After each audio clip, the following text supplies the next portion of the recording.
नमस्कार दोस्तों,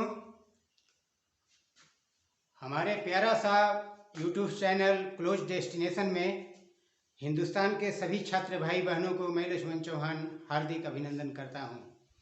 प्रिय दोस्तों, आज हम ग्रामर का एक दूसरा ही महत्वपूर्ण टॉपिक को शुरू करने जा रहे हैं। आज का हमारा टॉपिक है डेफिनेशन ऑफ एक्जुलरी वर्ब, अर्थात सहायक क्रिया की परिभाषा। देखिए दोस्तों, ये सहायक क्रियाएं जो होती है इनका बहुत बड़ी भूमिका होती है। जब टेंस की बात की जाती है, जब टेंस का कार्य किया जाता है, उसमें सहायक क्रियाओं का बहुत बड़ा योगदान होता है। और सहायक क्रियाओं को ठीक से नहीं समझने से ये स्वाभाविक है कि टेंस समझ में नहीं आता है। तो चलिए शुरू करते हैं और देखते हैं कि सहायक क्रियाओं का सही परिभाषा क्या है। तो दोस्तों, उन सभी क्रियाओं को सहायक क्रिया कहा जाता है जो tense, mood, voice, possibility, willingness, required expression, negative sentence, interrogative plus negative sentence के फॉर्मेशन में, यानी उसकी बनावट में, उसकी रचना में मुख्य क्रियाओं की मदद करती हैं, उसे ही हम सहायक क्रिया कहते हैं। परिभाषा है those verbs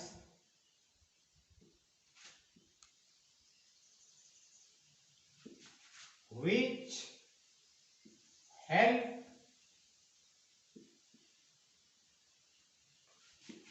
the main verb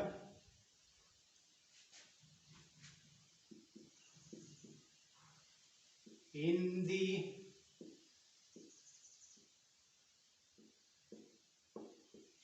formation of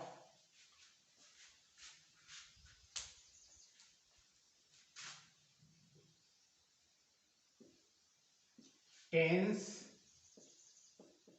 voice, mood,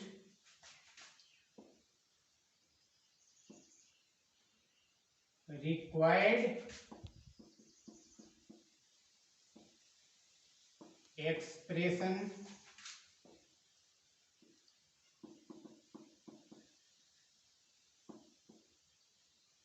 willingness,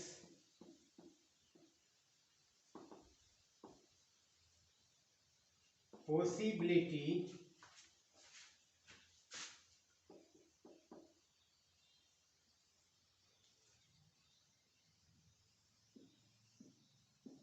negative sentence,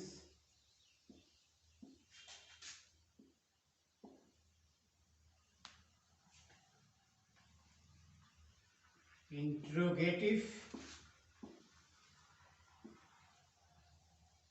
sentence, and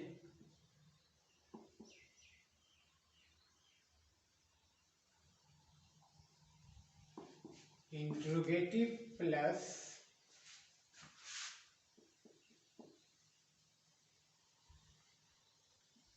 negative sentences.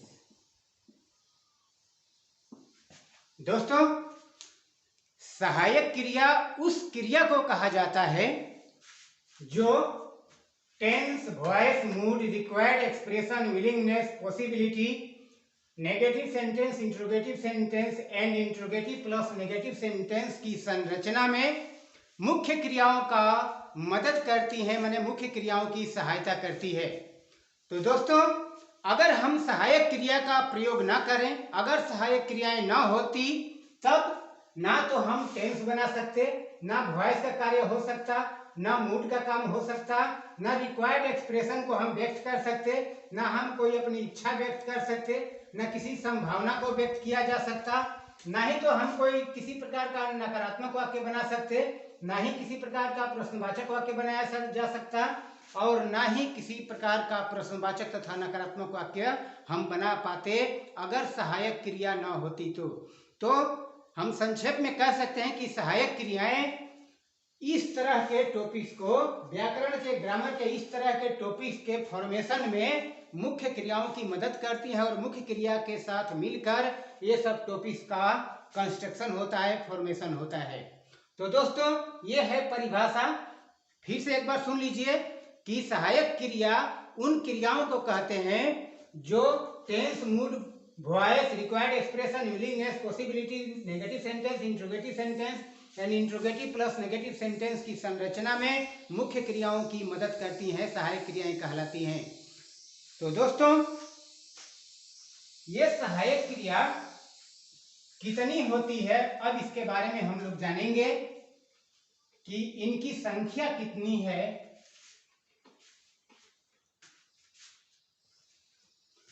तो दोस्तों सहायक क्रियाओं की कुल संख्या 24 है। जितने हमारे ऑक्सिलरी वर्ब होते हैं उनकी टोटल नंबर है 24। उसका पूरा नंबर है the total number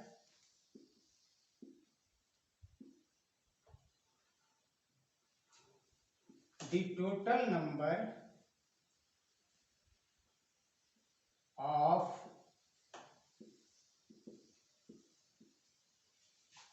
auxiliary verbs are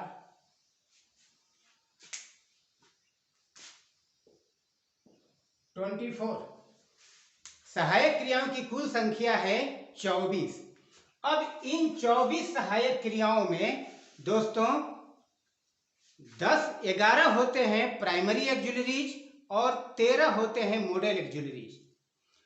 24 जो कुल सहायक क्रियाओं की संख्या है इसमें से 11 जो हैं वो प्राइमरी ऑक्सिलरीज हैं और 13 जो हैं मॉडल ऑक्सिलरीज। वो 13 मॉडल ऑक्सिलरीज में 3 हैं मार्जिनल मॉडल ऑक्सिलरीज और 11 हैं प्योर यानी कंप्लीट मॉडल ऑक्सिलरीज। तो देखते हैं जो हमारे प्राइमरी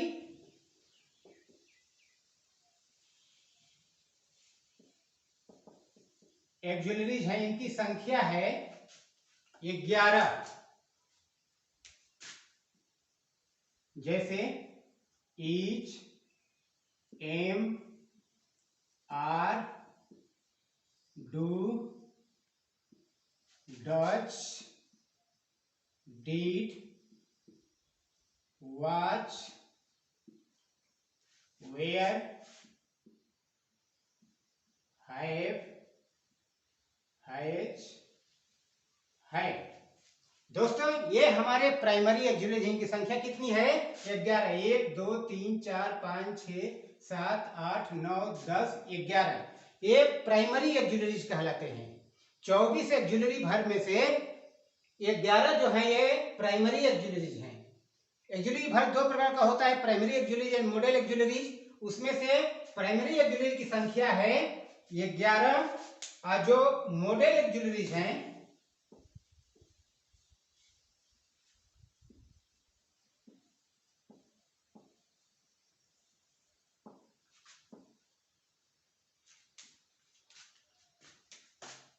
इनकी संख्या है 13। जैसे can, could, will, would, shall, should, may, might, must, ought to. दोस्तों 1 2 3 4 5 6 7 8 9 और 10 ये प्योर मॉडल्स हैं। ये 24 ऑक्सिलरी वर्ब में से ये जो 10 हैं ये प्योर मॉडल्स ऑक्सिलरीज कहलाते हैं। इसके आगे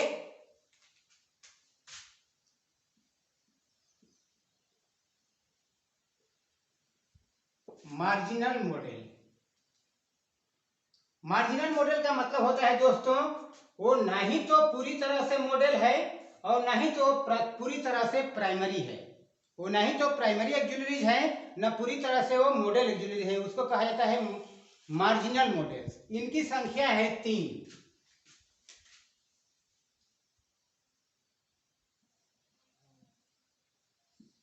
use to dare and need. दोस्तों ये हमारा 24 जो है एक्जुलरी वर्ब है। हमने बताया आपको कि एक्जुलरी वर्ब दो प्रकार के होते हैं, एक होता है प्राइमरी एक्जुलरी, दूसरा होता है मॉडल एक्जुलरी। मॉडल एक्जुलरी की संख्या, कुल संख्या होती है 13, जिसमें से मार्जिनल मॉडल्स हैं 3 और प्योर मॉडल्स हैं 10। तो ये जो है दोस्तों, ये दो तरह का जो प्राइमरी एक्जुलरी और मॉडल एक्जुलरी वर्ब हैं, इसमें से जो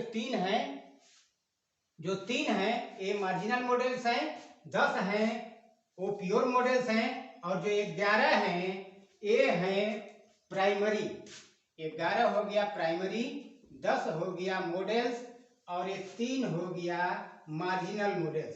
तो इस बात को ध्यान पर रखना है दोस्तों।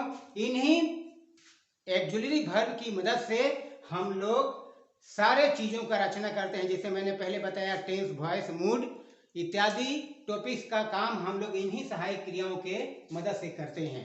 इसमें और कुछ महत्वपूर्ण बातें जानने की कोशिश करते हैं दोस्तों। ये जो ऊपर वाला जो प्राइमरी एक्जुलरी वर्ब के अंदर आने वाले जितने वर्ब हैं, ये जो ऊपर में लिखा हुआ 11 जो प्राइमरी एक्जुलरी वर्ब हैं, इनका प्रयोग दोस्तों हेल्पिंग वर्ब के साथ साथ मेन वर्ब के रूप में भी होता है।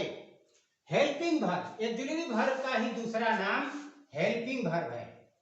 इसे कुछ लोग हेल्पिंग वर्ब कहते हैं और कुछ लोग एक्जुलरी वर्ब। इसका दो नाम है, एक्जुलरी का दो नाम है, एक्जुलरी या हेल्पिंग, एक्जुलरी वर्ब या हेल्पिंग वर्ब। तो प्राइमरी एक्जुलरी की संख्या है 11। ये जो प्राइमरी एक्जुलरी वर्ब के अंदर आने वाले जितने वर्ब्स हैं, इनका कार्य हेल्पिंग वर्ब के रूप में तो होता ही है, इनका प्रयोग मुख्य क्रिया के रूप में यानी मेन वर्ब के रूप में भी किया जाता है। तो दोस्तों पहले हम लोग जान लेते हैं कि कब इनका प्रयोग हेल्पिंग वर्ब के रूप में होता है और कब इनका प्रयोग मेन वर्ब के रूप में किया जाता है। तो दोस्तों जब इन सहायक क्रियाओं के बाद कोई मेन वर्ब आए, ध्यान से सुनिए, जब ये जो 11 सहायक क्रियाएं हैं जिसे प्राइमरी एक्जुलरीज के नाम से जाना जाता है, इसमें से किसी भी सहायक क्रिया का अगर वाक्य में प्रयोग हुआ और उसके पुनः बाद यानी उसके तुरंत बाद कोई मेन वर्ब का वाक्य में प्रयोग हुआ, तब ये जो वर्ब हैं हेल्पिंग वर्ब कहलाते हैं। आइए उदाहरण से समझते हैं। जैसे he is writing a letter. दोस्तों मैंने बताया आपको I am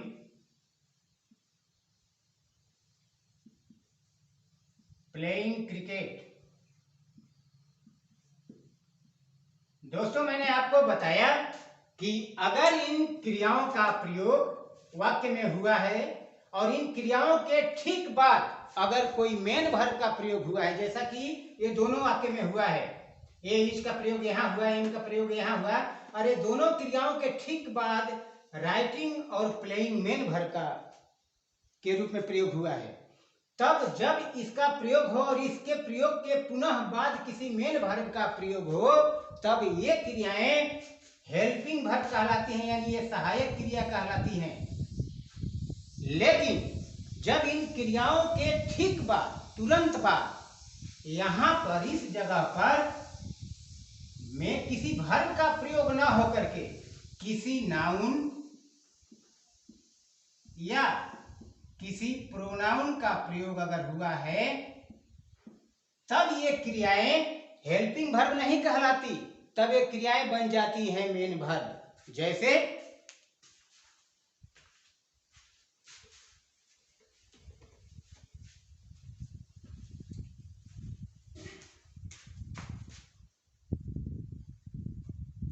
he is a teacher।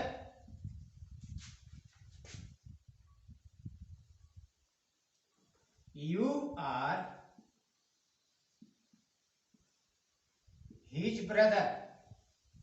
देखिए दोस्तों, ये दोनों वाक्य में ये वर्ब एक वाक्य में इज है, दूसरे वाक्य में आर, और इस वर्ब के ठीक बाद यहाँ ये टीचर ये नाउन है और यहाँ पर ये ही जो है पोसेसिव प्रोनाउन।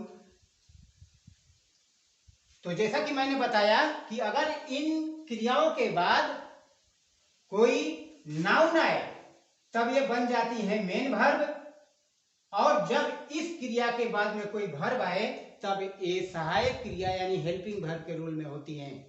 तो हम लोग ये दोनों के बीच में अंतर समझ लिए कि कब ये क्रियाएं हेल्पिंग वर्ब कहलाती हैं और कब ये मुख्य क्रिया बन जाती हैं। तो फिर एक बार सुन लीजिए, जब इन क्रियाओं के बाद कोई मेन वर्ब का प्रयोग हो तब ये क्रियाएं हेल्पिंग वर्ब के रूप में होती हैं, लेकिन जब इन क्रियाओं के बाद कोई नाउन आए या प्रोनाउन आए तो यह क्रियाएं हेल्पिंग वर्ब नहीं बल्कि मेन वर्ब बन जाती हैं। तो इस दोनों वाक्य में यहाँ पर इज और यहाँ पर आर, यहाँ हेल्पिंग वर्ब नहीं है बल्कि दोनों मेन वर्ब के रूप में हैं। तो दोस्तों, ये हम लोग सीखे प्राइमरी ऑक्सिलरी वर्ब के बारे में कुछ महत्वपूर्ण चीजें। आइए देखते हैं मॉडल ऑक्सिलरी के बारे में। मॉडल ऑक्सिलरी वर्ब कैसे वर्ब हैं।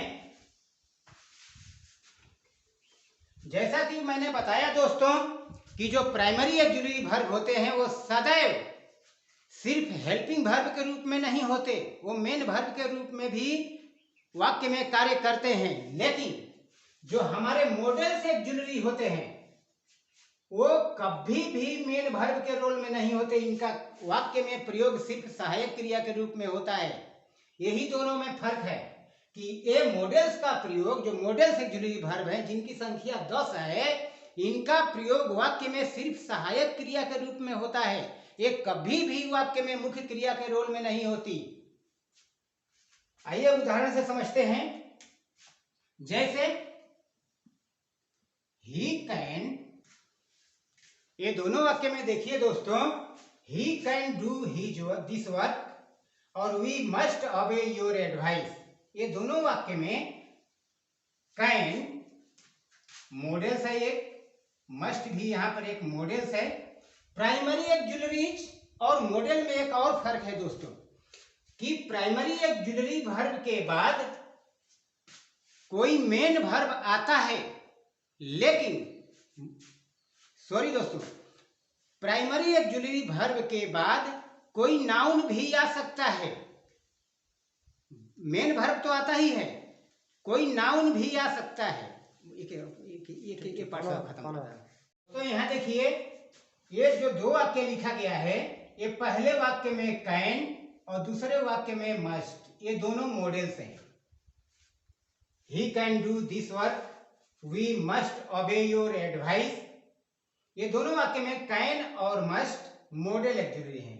तो प्राइमरी ऑक्सिलरी और मॉडल ऑक्सिलरी में एक बड़ा अंतर है कि प्राइमरी ऑक्सिलरी वर्ब के बाद किसी नाउन या प्रोनाउन का प्रयोग किया जा सकता है, लेकिन मॉडल ऑक्सिलरी वर्ब के बाद हम सिर्फ मेन वर्ब का प्रयोग कर सकते हैं, नाउन या प्रोनाउन का प्रयोग कभी नहीं हो सकता।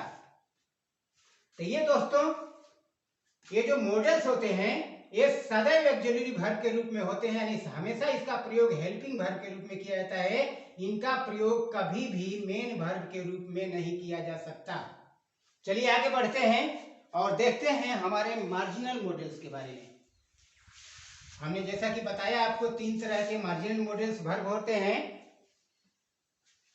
यूज्ड टू, डेयर और नीड। दोस्तों, ये डेयर और नीड ये दो ऐसे मार्जिनल मॉडल्स हैं जिनका प्रयोग कभी भी हेल्पिंग वर्ब के रूप में नहीं होता, इसका सदैव प्रयोग मेन वर्ब के रूप में किया जाता है।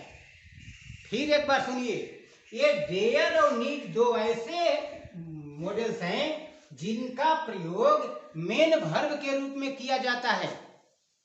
और एक बड़ी बात, इसमें यूज टू और आउट टू पूरे मॉडल वर्ब के अंदर, पूरे मॉडल्स वर्ब के अंदर यूज टू और आउट टू दो ऐसे मॉडल हैं जिनके साथ इनफिनिटिव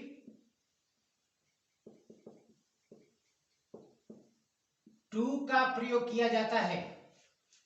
ये जो 13 मॉडल्स हैं, मॉडल एक्जुलरीज और मार्जिनल मॉडल, ये दोनों की संख्या 13 है। 10 और 3 13। ये 13 में से ये यूज टू और आउट टू दो ऐसे मॉडल्स हैं जिनके साथ इन्फिनेटिव टू का प्रयोग किया जाता है। और लेकिन ये जो और बचे हुए मॉडल्स हैं, ये दो को अगर निकाल देंगे तो इसमें बचेंगे 11। ये 11 में से किसी भी मॉडल के साथ में इन्फिनेटिव टू का प्रयोग नहीं किया जाता। और एक चीज कि जितने प्राइमरी एक्जुलरी वर्ब हैं, इनके साथ भी इन्फिनेटिव टू का प्रयोग किया जाता है।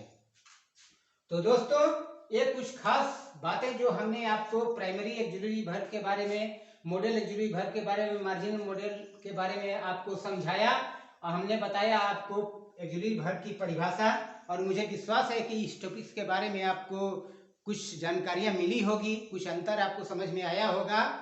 तो दोस्तों, अगर ये वीडियो आपको अच्छा लगा होगा तो आप लाइक शेयर करके और अपने दोस्तों के तरह अधिक से अधिक मात्रा में इसको शेयर कीजिएगा और कमेंट दे करके दोस्तों हम लोगों का हौसला बढ़ाइएगा। तब तक के लिए इतना ही, नमस्कार।